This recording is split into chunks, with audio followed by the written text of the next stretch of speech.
It's 3 a.m. You have work tomorrow, you told yourself. Just one more game, 4 hours ago. Sound familiar? Yeah, we need to talk. What's happening inside a gamer's brain is actually fascinating and kind of terrifying. This isn't just a hobby. This is psychology in action. Today, we're breaking down why gamers think, feel, and behave the way they do. Spoiler alert. It's not laziness. It's your brain actively working against you. First, there's no single type of gamer. You've got your casual mobile players, your hardcore PC warriors, your console guys, and the terrifying competitive esports crowd. But here's the thing. Beneath all those differences, their brains work almost identically.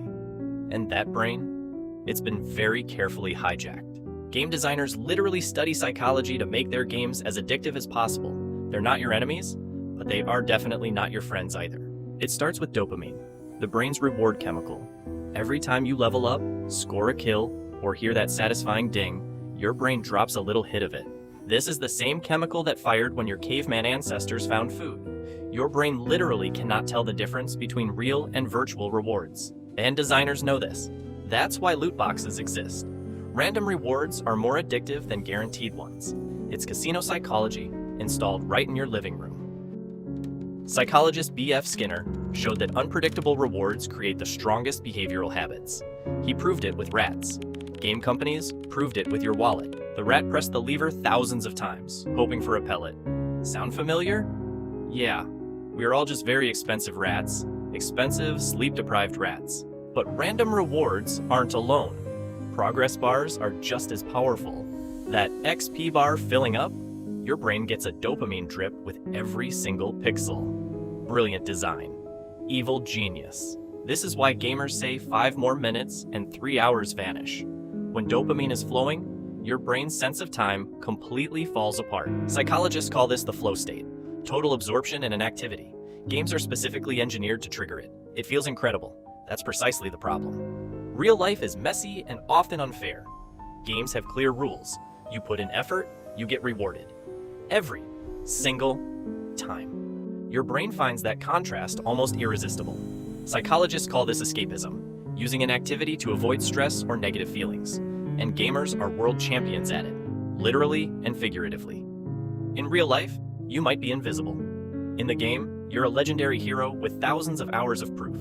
That contrast is incredibly powerful for self-esteem. Is escapism automatically bad? No. Healthy escapism is just relaxation. The line gets crossed when the game becomes the only place you feel capable or valued. This connects to social anxiety. Online interaction feels safer for many gamers. You control how you appear, you can mute toxic people, and you can log off anytime. And here's what non-gamers constantly miss. Online gaming communities are real. The friendships, the loyalty, the support. Studies confirm gaming bonds can run as deep as real-world ones. Multiplayer games train serious social skills. Reading others, communicating under pressure, leadership, compromise. Your raid leader is basically running a small startup every single night. Now, gamer rage. It's real, and it's not just immaturity. Losing in a competitive game triggers the same stress response as an actual real-world threat. Cortisol spikes hard. Your body literally thinks it's in danger. Heart pounding, muscles tensing. Your primal brain doesn't care that it's virtual. A loss is a loss. A humiliation feels real. But here's the upside. Repeatedly losing and recovering actually builds emotional resilience. Most gamers develop a thick skin that takes non-gamers years of real life to build. In a single session, a gamer might fail 50 times and keep going. Psychologist Carol Dweck calls that a growth mindset. Turns out Dark Souls was therapy all along. Gaming develops genuinely transferable skills. Spatial reasoning, pattern recognition, rapid decision-making, strategic thinking. These aren't just game skills. They're cognitive superpowers. Studies from Oxford and UC Irvine show gaming can improve memory, attention, and social behavior. The catch? It depends enormously on what you play and how long you play it. Because yes, there is a dark side. The World Health Organization classified gaming disorder as a real condition in 2019. When gaming replaces sleep, food, and relationships, it's a problem. The line between passionate and disordered isn't hours played. It's about control. Do you choose to game, or does stopping feel genuinely impossible? That question matters. Gamer identity is fascinating. For many, being a gamer isn't what they do. It's who they are that creates deep belonging, but also makes the identity surprisingly fragile. criticize gaming around gamers, and watch the reaction. That's not childishness. It's identity protection. Same reason people get tribal about sports teams or their favorite music.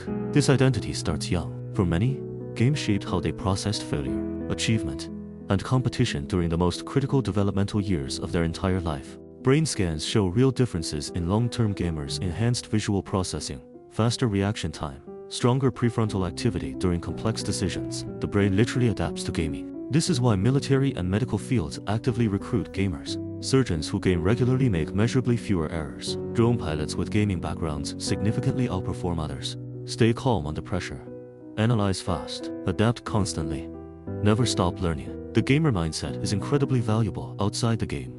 Who knew dying in Minecraft was career prep? So back to our gamer at 3 a.m. Is he addicted? Maybe. Is his brain running a complex cocktail of dopamine, flow states, and social connection? Absolutely. The psychology of a gamer isn't a story of weakness. It's a story of a powerful human brain meeting an equally powerful system, designed to exploit every one of its instincts. The healthiest gamers understand the psychology at play. When you know why you can't stop, you gain real power over the decision. Self-awareness is the actual cheat code. And if you want to keep going deeper into why humans do what they do, subscribe, because we've got a lot more fascinating rabbit holes to fall into. See you in the next one.